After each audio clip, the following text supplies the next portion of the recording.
Welcome back to the Daily Dope Show. I'm Brando the Weed Commando, and it looks like I have to make another video. This time, it's because the corporate operators are worried about this cannabis industry going belly up because of a tax increase. Well, when you basically work for the government, you can expect the government to want more out of you. You know what I mean? Like tax increase, come on. Of course, they're going to do that. And of course, they're going to make new regulations. Of course, they're targeting smaller operators and making sure that the monopolies continue to grow while squeezing out the mom and pops people, just like every other thing that the government does when they get involved with corporations. So yeah, that's it's easier for the corrupt operators in the government to take money from a few big operators than have to worry about going around and breaking the kneecaps of all these small operators. But let's not talk about corporate and government relationships. Let's just talk about what these corporate operators are saying about their industry that they pretend like they created themselves out of thin air because they paid a bunch of fees and got a bunch of licenses, and now they're, you know, operating this brand new industry that's never been around before. So let's just say, and if you don't know about the story, so it's a 24% excise tax on the wholesale price on marijuana, which essentially means when the grower or processor sells their product to a retail store, that's where the 24% tax is going to be applied. And obviously, the immediate thought is, well, if the store has to pay more for something as it comes through the door, they're going to raise their price. So, I mean, a profit margin has to stay the same, right? Or you're not going to be able to operate your store. So, you know, it's pissing a lot of people off, mainly the growers and the processors that have to charge this money because it makes them look like they're the dicks. And I'm not very sympathetic to anybody in this whole situation. I'm not sympathetic to the growers, the processors, the retail outlets, the government, who's going to end up losing money before they make money off of this move, because this really is going to shut down some shit. Shops were already shutting down and complaining about how they had to keep lowering prices because of market saturation is to the point where there's no unique stores anywhere. You open up a weed store, there's already two of them across the street and another block with five more on it in every town almost. So, and it used to, at the beginning, when it was like only certain towns that even had them, it was a boom. Now it's time to lower your prices and barely make bills. And with that already happening, then the government announces this new tax. And yeah, a lot of people aren't digging it, especially, uh, like I said, the growers, the dispensaries are kind of like taking it with a precautious great, they're just like feeling the emotion that the people that have to charge this are feeling. One operator from Green Hippo Provisioning outside of Lawton said, "I don't understand. They can't comprehend the amount of taxes that will be lost if it truly affects the industry in the way we think it will." Um, so it's gonna cause prices to go up, and it really won't be the the growers or the processors that are gonna feel the pain. It's gonna be the stores, and that's why growers and processors are probably the ones that are the most against this. beginning next year, the tax, blah, blah, blah. So they had 3 million collected this year going to the comprehensive road funding fund, and the rest will go to new neighborhood roads funds. In the following year, that was this year, what they already took from the marijuana taxes, and then they put it towards this road thing that they're still talking about. This is why it is. Well, in the following year, the amount collected by the Comprehensive Road Funding Fund will drop to 500,000. Declan said his specialty shops focus on sustainable cannabis that will not deter health, unquote. Much of that product is coming from smaller cannabis growers. So I appreciate that you support the smaller cannabis growers when there's really literally warehouses that are owned by outside of the state operators that are growing, quite frankly, hundreds of thousands or if not millions of plants. And I mean, they're they're probably just supplying their own corporate operations with them, but you know, they could. This guy could be buying from them too if he wanted to, but I keep digressing, and I don't mean to. I just want to get right through this. Uh, but yeah, the smaller people are going to get hit first because obviously, like I just said, they already had to lower their prices, and keeping up with corporate, keeping up with the big conglomerates. Uh, this is something I predicted a long time ago. Is this eventually creates what you call the Walmart of weed, which is already what we're seeing in Michigan. I don't buy the stuff, but I hear from people all the time how the stuff that you get at the stores is already garbage. Even if you pay for the top shelf stuff, it's still, you can tell it's just chemical grown trash. So this guy says that one of the growers called me today and he was like, I don't know, do I raise my price or this or that? Because what if people don't want my product when I raise my price? And that's the thing, is the growers, they're the ones that have to charge the tax. So I don't understand why the grower would think that they would have to raise their price. Because when a grower has to charge you the tax gets paid or gets taken a cut out of his money that you're paying him. If you charge him the same amount, I mean, let's just say $100. You're like, okay, here, I got to. When you give me that $100, I now have to give 24% of it to the state, so I got to charge you 124, and I'm still going to end up, 124 is going to make it uh,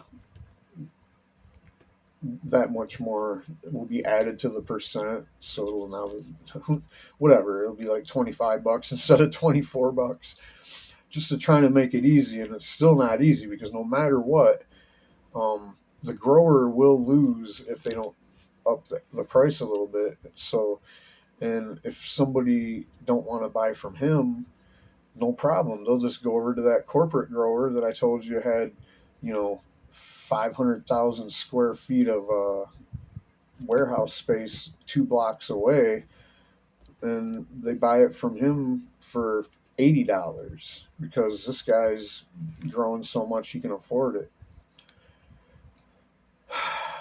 Wanted to get rid of it anyway. But here's what gets me. Here's what makes me mad. Is when these corporate operators, even if it is this small guy outside of Lawton or whatever, Michigan cannabis market is still young and fragile. Now, I don't know if this guy operated before legalization or not. I don't know him. But I did. I operated all throughout Prohibition. And I've never got a thank you or a pat on the back. No High Times articles written about me. No get out of jail free card. Nothing. Just, well, it was nice knowing you, friend, or actually connection. Like, do I even have any friends? Because after I stopped really growing major amounts of weed, I basically don't even have any friends. And maybe it was because I never made friends, and because I was forced to live so deep underground most of my life that nobody even knew who I was, because I was always hiding my location, not telling people what I do for a living. And that's the life I was forced to live, in the shadows, for growing weed. And now these people are coming out here pretending like they actually were part of some. Now, what did he say it was? This cannabis market is still young and fragile. Fragile. He said this cannabis market is young. No, it ain't. The cannabis market is definitely not young in terms of the age of people smoking weed. And it definitely isn't young in terms of how long there's been a billions of dollars market for cannabis in Michigan. It's been there my whole entire life, buddy. And I don't know you from Adam, but it sounds like you may have had some experience before all this, or maybe you have, maybe you haven't. I really don't care.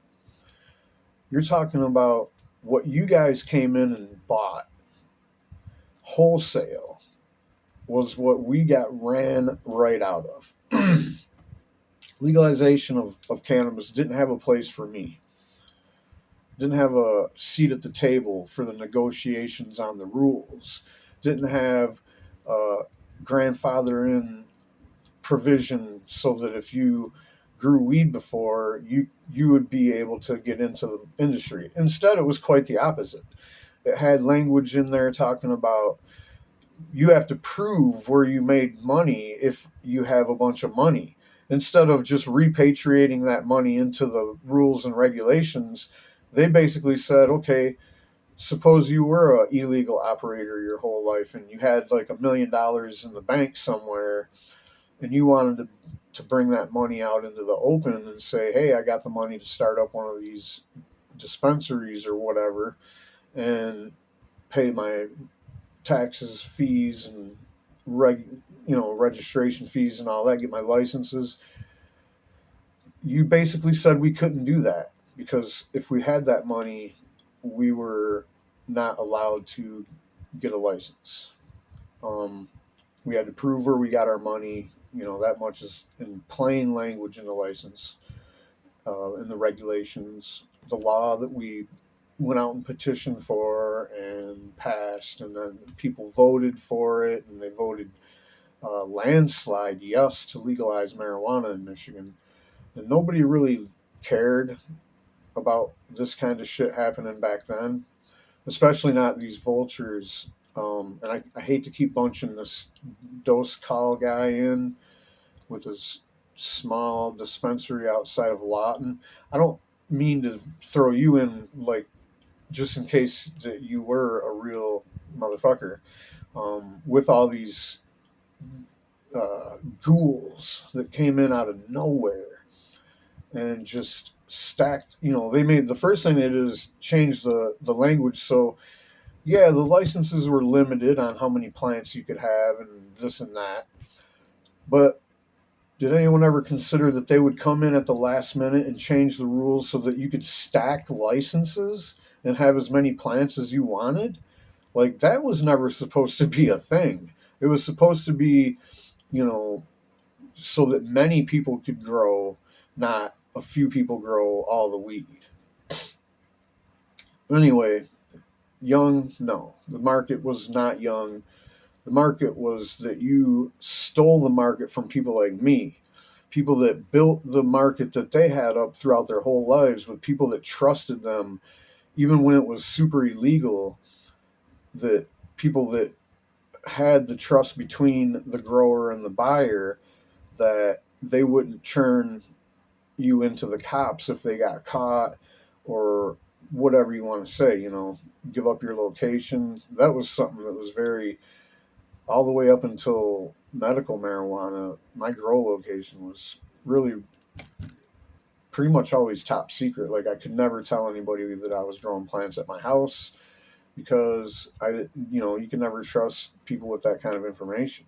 And people these days don't have a clue what I'm talking about. It sounds like some World War II hiding a Jew under your floorboards thing, but yeah, it really was like that. Like you couldn't trust anybody with the information that you grew weed most of my life, and it's just the way it was. So no, no, it wasn't a. It's not a fragile market, my friend.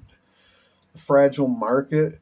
There was times when the DEA cracked down so hard on us during Prohibition that they literally put billboards all around the state saying, "If you think it's dry now, wait till October." And this was, before the dry spell came, before harvest, which honestly, it would be dry a lot of times all the way through October. But this was early in the summer, like July, early July, all the way through September. You couldn't find weed. You couldn't find any Mexican dirt weed. You couldn't find any homegrown hydro anywhere. You couldn't find any of that California or Colorado weed anywhere. And I mean, I think this was like 2002 or something. But that's how fragile the market. You think of markets fragile. It didn't matter that there was that dry spell and the DEA was cracking heads. We were still out there growing plants. People was still out there buying weed, and it never slowed down. The only reason you think that the market's fragile is because you think that people are just going to stop buying from you. The only market that's fragile is this whole regulated taxed market. Because like I just explained, consumers never had a problem going to the underground all the way to extreme things like in the shady neighborhood at the house where you knock on the door and some crazy guy with a gun answers the door, like in that movie River's Edge. Like this is the market that you're afraid people are willing to go back to because you guys are going to end up charging more money than what the weed is actually worth to the consumer. Because honestly, I've been around the scene for a while, so I remember those days when, you could sell a gram of a certain strain for 20, 30, $40, which is ridiculous insane. A gram for 30 or $40.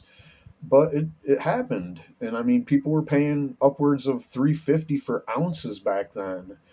And around 2003, 4, 5. Um, so yeah, the market didn't like that then, and it doesn't like the sound of commercial weed at the store being, any higher than it already is. And like you guys said, oh, we had to lower the prices anyway because market saturation was so bad. Well, maybe this is the way that the government got together with those bigger operators and decided to thin the market down a few notches because they want the prices to go back up because quite frankly the government was losing out on big time tax revenue. I don't know how to quantify this, but I'm pretty sure they were losing a lot of money because what they thought was a certain amount of money coming in, and they even projected, and I did read this in the news, they projected a certain amount of money was going to come in, and it just fell short by about 40%. And that's because so many people had to lower their prices that the money going towards the taxes was actually going down. And there's always also other ways that people have kind of skirted around paying the higher taxes in Michigan at the dispensaries. Obviously, if you're a med patient, all you got to do is go get a med card, and you don't have to pay the taxes. Or I think it's less. Maybe it's half. I don't know. I don't know. I haven't been keeping up on this shit. And like I said, obviously, I don't go to these like pirate pirate outposts that stole my life from me. Like I would even consider buying anything from these trash heap humans. So getting back to the article and this guy talking about this shit, um, he says a 24% wholesale tax isn't just unfair, it risks undoing everything legalization set out to achieve. Now I'm going to go with this. I'm going to be the devil's advocate and agree with them on this for a second, just because I hate the government.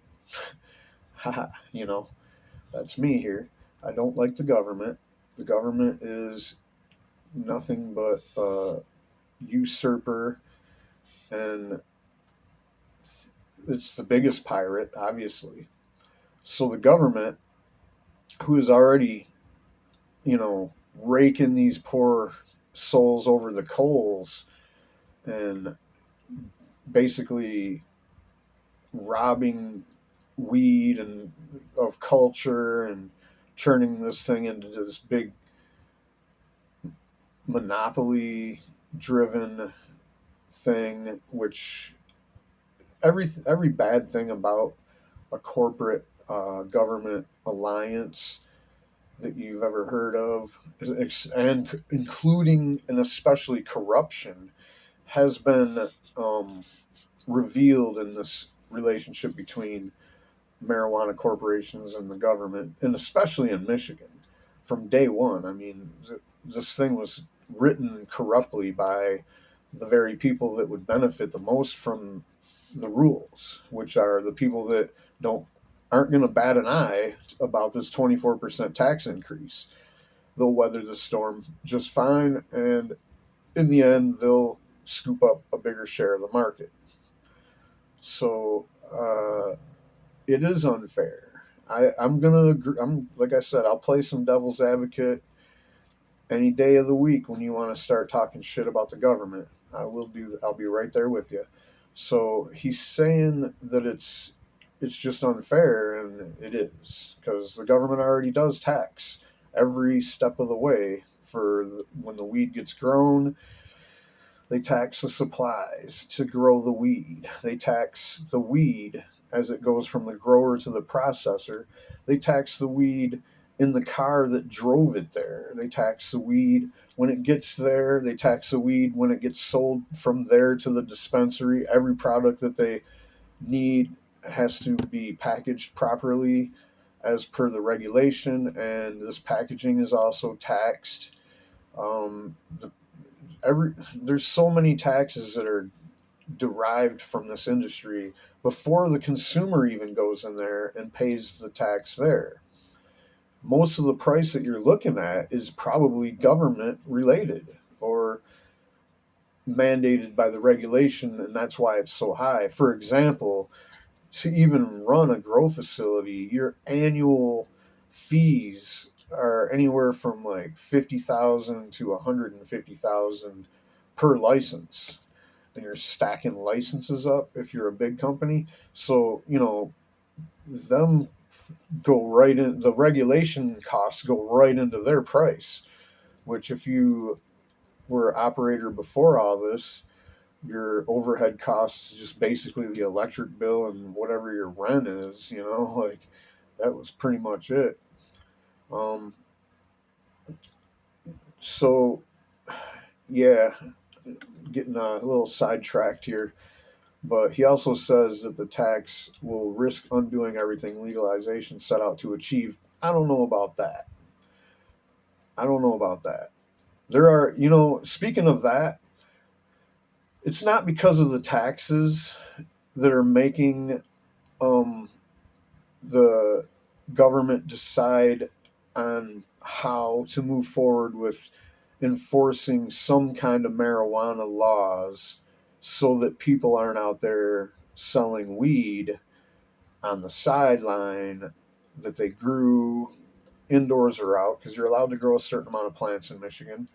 So there the government has started cracking down on that. There was a case where I believe they whipped out tax evasion on somebody not too long ago, and that was why they, you know, went after somebody that was selling weed off the books, no license.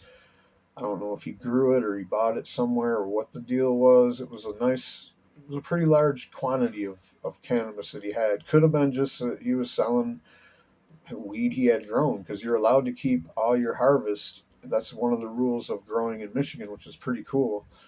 So if you have, a couple totes of weed that add up to 50 pounds or something, and if as long as you grew it, you're fine.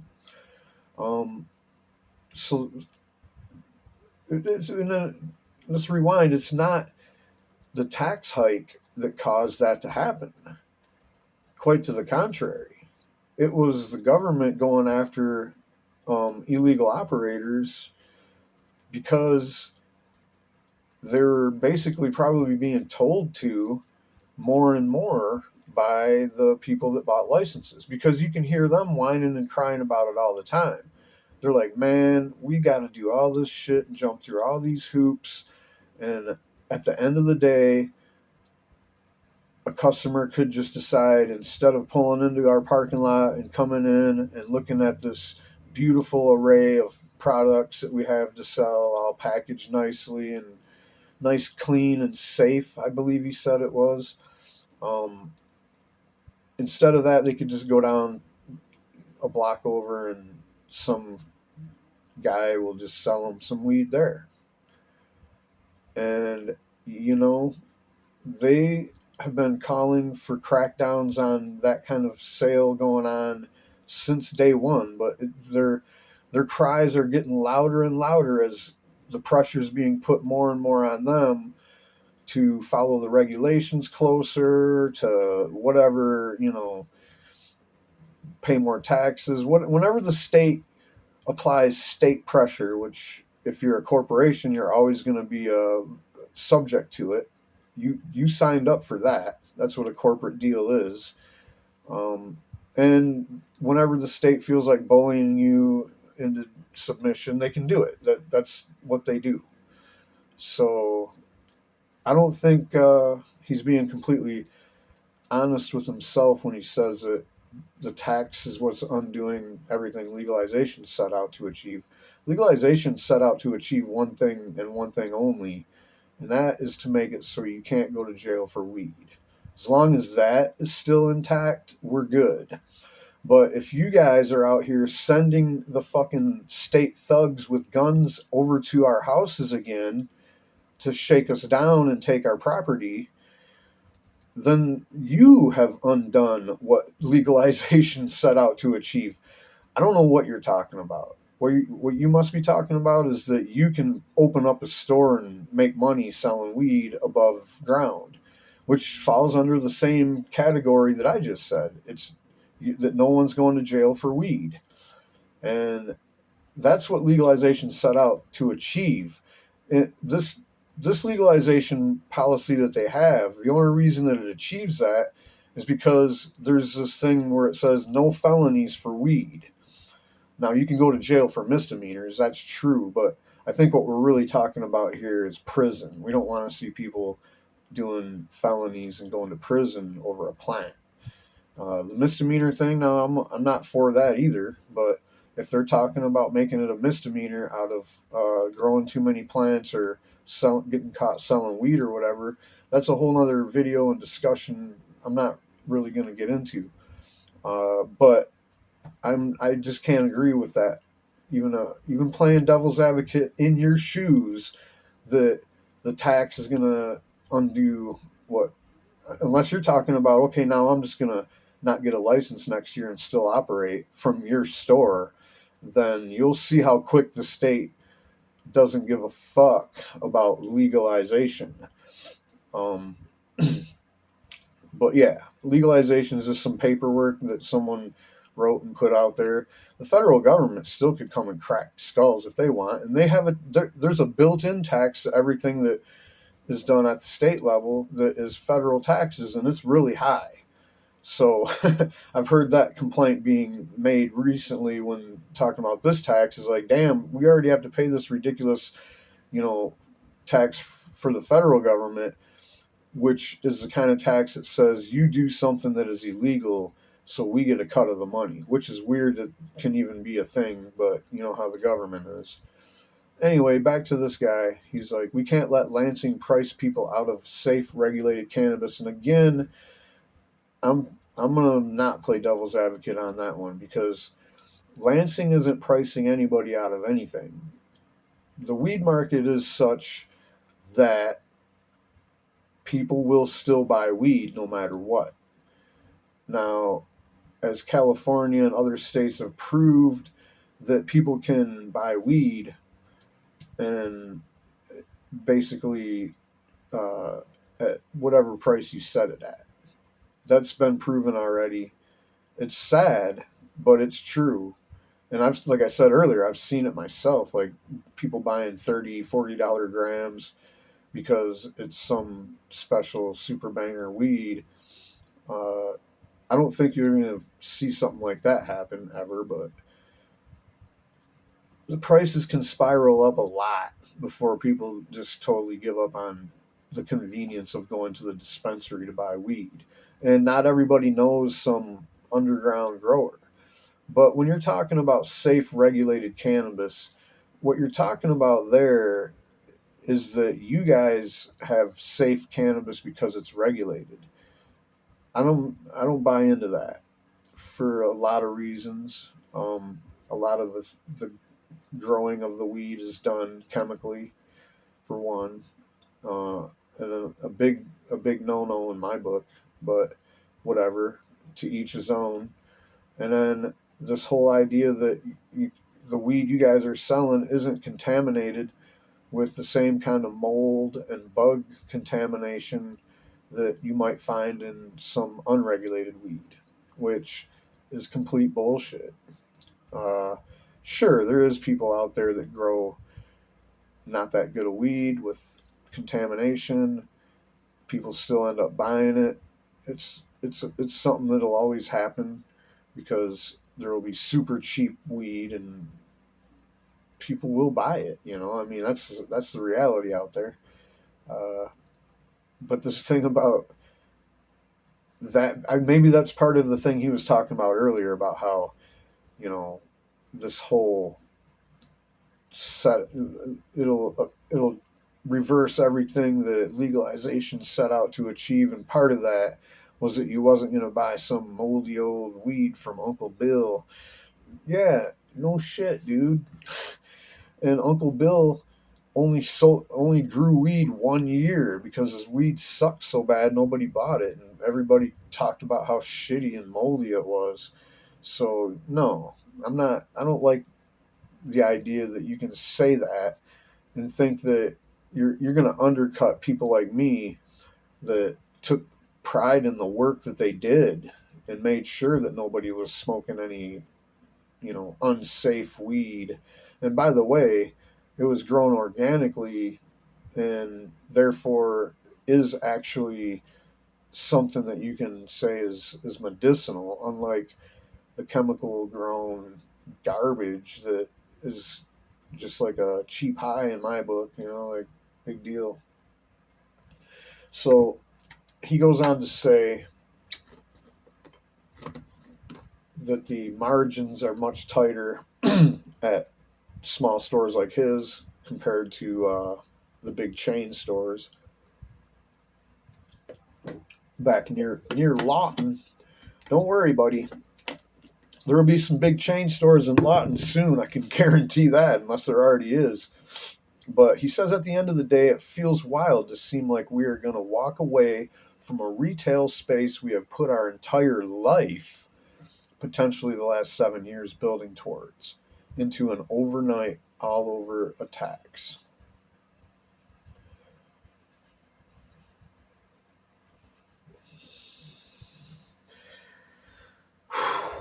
Can't.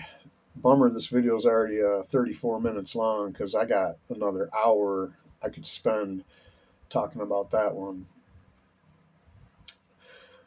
Let's just say this, man. At the end of the day, it feels wild to hear people that run regulated taxed uh, corporate marijuana stores, like they put their entire life into it. And again, for the fifth time or whatever, I don't know this guy from anybody walking down the street, from Adam, from anything.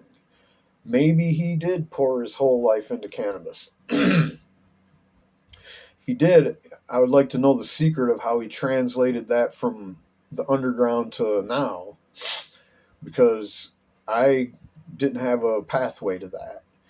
And quite frankly, based on the insane regulations, which I reported on as they were being written and passed into law, I made videos about all of that. But, yeah, like, like, I don't know, man. I just don't think you can say that you poured your whole life into something that you just paid some fees. You know, maybe you poured your whole life into whatever you did before you went in and made this building up to regulations, and then had the inspectors come and do all the things you had to do to make yourself a regulated marijuana business. But you didn't do what I was talking about earlier. You didn't live in the shadows. You didn't have to hide your grow location, and you didn't have to be super discreet about where you just got that pound of weed that you just sold somebody. You know, like, you didn't have to have friends that you established and knew for decades buying product off you because that's the only people you trusted. Like, you didn't have to go through any of that. You just signed a piece of paper, pretty much signed your life away, and put your life savings into it. That's it. Boy, I wish I could have done that. Um, you didn't put your entire life into this. Potentially the last 7 years. Well, 7 years is a long time for a small business. They usually only last about 5 at the most. But honestly, industries like this always eat their own, and if it is kind of sad and this is another aspect of this that's I don't know where this comes from, because all of a sudden the media is sympathetic to everybody involved and all this. Like, everybody's just like, oh, I can't believe the big bad government's doing this. It's like, that's all the government ever does. They take, and then when you think that you can't afford any more, they take more. They want to take more, and they force you to pay more. So no, it's sad, but you didn't put your whole life into this. I did. And then you came along and bought my market off me and just stole it right out from under me. Um, and you could say, well, you could never provide the service to the customer that we do. Like, a customer walks into the safe, clean store and there's hundreds of selections of things that they could buy. Yeah, that's true, but savvy customers back in the day knew more people than just me, and it didn't even matter. I mean, when we were pioneering the industry, there was, maybe 12 to 20 strains at a time that people even cared about. Now there's so many strains you can't even really care about one, because if you care about it too much, you try to find it again, it'll probably be gone. There's only, like, again, there's still going to be like 12 to 20 strains that really matter, and those will probably still be around for a while. But no, you don't get to say that you put your whole life into this. Sorry, I can't express that in any more calm and nice terms. But maybe the last 7 years you were building something.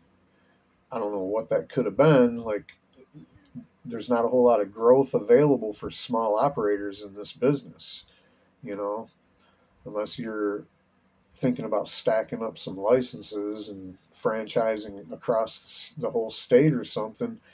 Like, no, there was no need for you guys to do anything more than just be there, like bowling pins, for the government to come back later and throw that strike and knock a bunch of you out. Because that's what's going on, you know. And when you say that legalization's goals, the things that legalization was trying to achieve, is getting affected by this, not for these monopoly guys. You know, these big chain operators are just sitting there waiting patiently like vultures to pick your carcasses clean. All right. And at the end of the day, they'll probably buy your store at a fraction of the value that you think it's worth. If this is going to be that bad, which I do think it's going to be pretty bad. It's going to be pretty bad in terms of the first effect is going to be, like I said, these suppliers that aren't big suppliers they're going to probably fall fast because you guys are going to go buy from the bigger suppliers. They're going to lower their prices a little bit, and it's just going to be a rapid situation where they gobble you up like guppies. All right, I guess I'm gonna wrap this thing up here. Getting kind of long. I'm just kind of sitting here and chatting with my audience like I haven't hung out with you in a while, and it's kind of cool. But yeah, sorry, bro. And I'm mostly speaking to those big corporate guys, rather than what's this guy's name again? Rather than my good friend.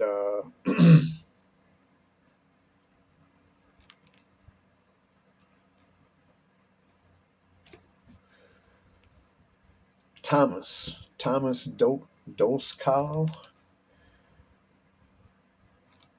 Good luck, Thomas. Um, they need that money for the roads, you know. They need that money for the police, so that when you guys call your government reps or whatever, and you get ready to pay that high tax bill, and your complaint's going to be, yo, when are you guys going to start cracking down on them black market, traditional market? What did he call us? I think it was traditional. Yeah. When are you going to go crack down on that traditional market shit going on out there? And then he called it a black market. Oh no, House of Dank. So House of Dank, a chain retailer, pushed back on the measure online by saying the tax would mean higher prices, true, reduced selection, only because you're going to put those small growers right out of business with your big corporate, giant warehouse grows, more like giant whole city grows these days. And the House of Dank guy said, push customers to the quote unquote black market. Good old black market.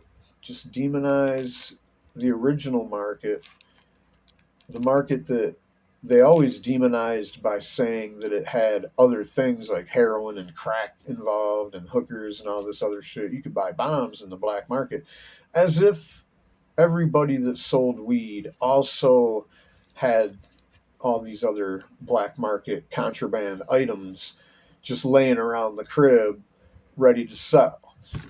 Black market. They just want it to sound like this is sketchy. We don't want it to go back to this place where they lace the weed with fentanyl. What else are they going to say? So it isn't just the propaganda used to come from the government and whatever, whoever was doing that, the police agencies, you name it. Now the propaganda comes straight from these corporate operators who are trying to make you think that anything that you don't buy inside one of these stores is going to be shady, unsafe, comes from a market of sketchy origin and so on. So I'm all done with this. I'm going to cut this short. You guys have a nice day, and I don't know, support your local grower if you can. They're still trying to do their thing. Have a good one. Peace.